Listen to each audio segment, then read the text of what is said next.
Let's examine the quadratic equation x squared plus 3x minus 10 equals 0. This is an equation we need to solve to find the values of x that make the equation true. Graphically, this equation represents a parabola. The solutions to our equation are the x values where this parabola crosses the x-axis, meaning where y equals 0. What makes this a quadratic equation is the presence of the x squared term. The highest power of x is 2, which is what defines a quadratic. When solving quadratics, we need special methods like factoring, completing the square, or the quadratic formula because the x squared term creates a nonlinear relationship. This is different from linear equations where we can simply isolate the variable. To prepare for solving this equation, let's first identify its standard form. This will help us recognize the key components we'll need. Our original equation is already in standard form, but let's compare it with the general form to identify our coefficients. The standard form of a quadratic equation is ax squared plus bx plus c equals 0, where a, b, and c are constants, and importantly, a cannot equal 0 since we need the x squared term to make it quadratic. Let's identify each coefficient in our equation by matching the terms with the standard form. These arrows show the direct correspondence between our specific equation and the general standard form. For every quadratic equation, we need to identify these coefficients to apply our solving methods. In our equation x squared plus 3x minus 10 equals 0, we can see that a equals 1 since the coefficient of x squared is 1, b equals 3 as it's the coefficient of x, and c equals negative 10, our constant term. These values will be essential when we apply the quadratic formula to find the solutions. Now that we've identified our equation as a quadratic and determined its coefficients, we're ready to apply solving methods. These coefficients, a equals 1, b equals 3, and c equals negative 10, will help us find the x values that satisfy our original equation. The quadratic formula is our go-to method for solving any quadratic equation in the form ax squared plus bx plus c equals 0. This formula gives us the exact values of x that make the equation true. Let's apply this formula to solve the equation x squared plus 3x minus 10 equals 0. Looking at our equation, we can identify that a equals 1, b equals 3, and c equals negative 10. We'll solve this step by step. First, let's calculate b squared. Since b is 3, b squared equals 3 squared, which is 9. Notice that this first part of our discriminant calculation is complete. The value 9 will be important as we continue our calculation. Next, we need to calculate 4ac. With a equals 1 and c equals negative 10, we get 4 times 1 times negative 10, which equals negative 40. This negative 40 is crucial because the sign of the 4ac term affects our discriminant value. Since c is negative, our 4ac term is also negative, which will increase our discriminant when we subtract it. When we subtract a negative number in our discriminant calculation, it's equivalent to addition. This is because of the rule that subtracting a negative is the same as adding a positive. So 9 minus negative 40 becomes 9 plus 40. This is why having a negative c value often makes it easier to find real solutions.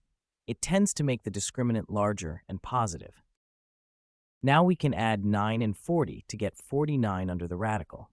This value, b squared minus 4ac, is called the discriminant. The discriminant tells us how many real solutions our equation has. A positive discriminant means 2 real solutions. Our discriminant is 49, which is a perfect square, specifically 7 squared. This means our square root will be exactly 7, with no decimal places or irrational numbers.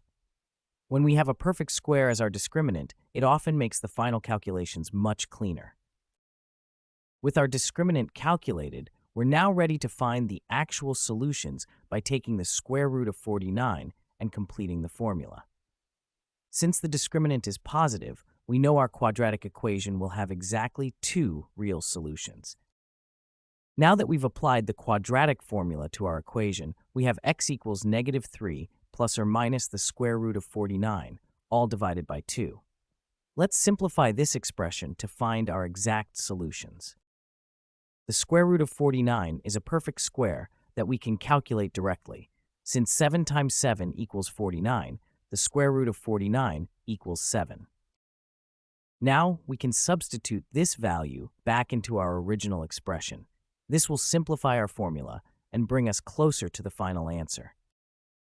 By replacing the square root of 49 with 7, our expression becomes cleaner and easier to work with. This is a key step in solving quadratic equations efficiently. Our equation has now simplified to x equals -3 plus or minus 7, all divided by 2. The plus-minus symbol indicates that we have two potential solutions to our original quadratic equation. Remember that the plus-minus symbol in the quadratic formula always gives us two separate solutions, one where we add and one where we subtract. This is why quadratic equations typically have two roots. Let's split our formula into the two separate equations it represents. On the left, we'll use the plus sign, and on the right, we'll use the minus sign. This gives us two different solutions to our original quadratic equation. Both of these solutions originate from our single formula with the plus-minus symbol. The quadratic formula always produces these two potential solutions, which we need to evaluate separately to find the roots of our equation.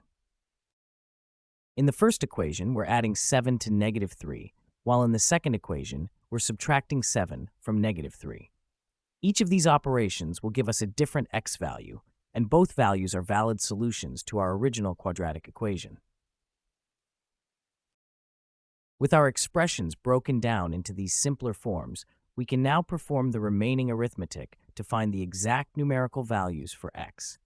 In each case, we just need to perform the addition or subtraction in the numerator, and then divide by 2. Now that we've simplified our quadratic formula, we have x equals -3 plus or minus 7, all divided by 2. Let's calculate both possible solutions to find the exact values of x. When we have a plus-minus symbol in our solution, it means we need to calculate two different cases. For the first case, we'll use the plus sign, and for the second case, we'll use the minus sign.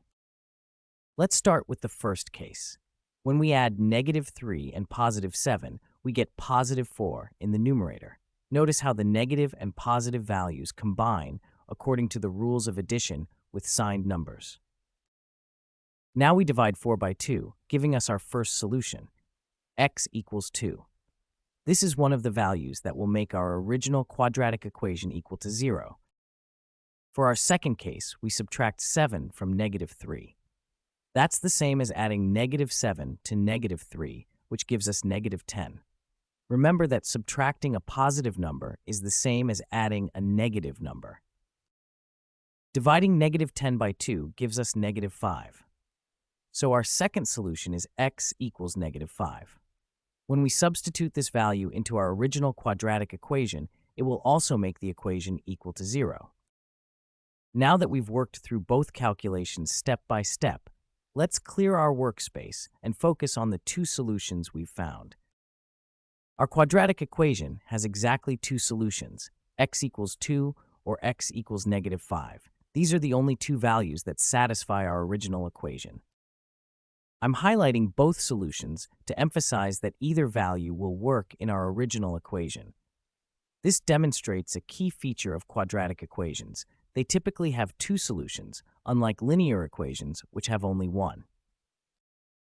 If you were to substitute either x equals 2 or x equals -5 back into the original quadratic equation, you would find that both values make the equation equal to 0, confirming that our calculations are correct. In our previous work, we found that the quadratic equation x squared plus 3x minus 10 equals 0 has two solutions, x equals 2 and x equals -5. But how can we be certain these are correct? Let's verify by substituting each value back into the original equation and checking if they satisfy it. First, let's check if x equals 2 is a solution. If it is, then when we substitute this value into the left side of our equation, we should get exactly 0. When we replace x with 2 in our equation, we get 2 squared plus 3 times 2 minus 10 equals 0. Now let's evaluate this expression step by step. When we square 2, we get 4. So our equation becomes 4 plus 3 times 2 minus 10 equals 0. Multiplying 3 by 2 gives us 6. So our equation simplifies to 4 plus 6 minus 10 equals 0. Now we add and subtract these numbers. 4 plus 6 equals 10, and 10 minus 10 equals 0.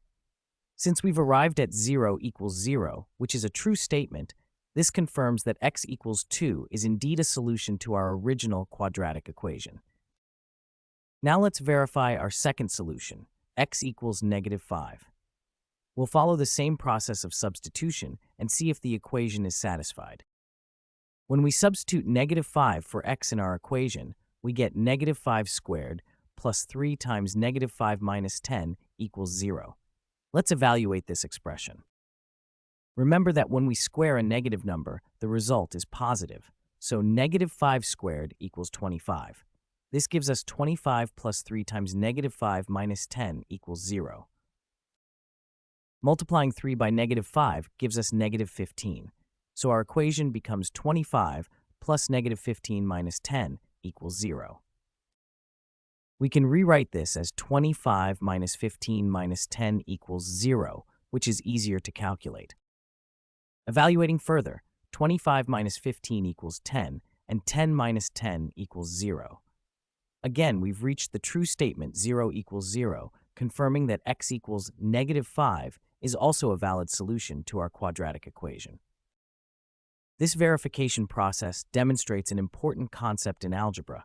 When we find solutions to an equation, we can always check our work by substituting those solutions back into the original equation.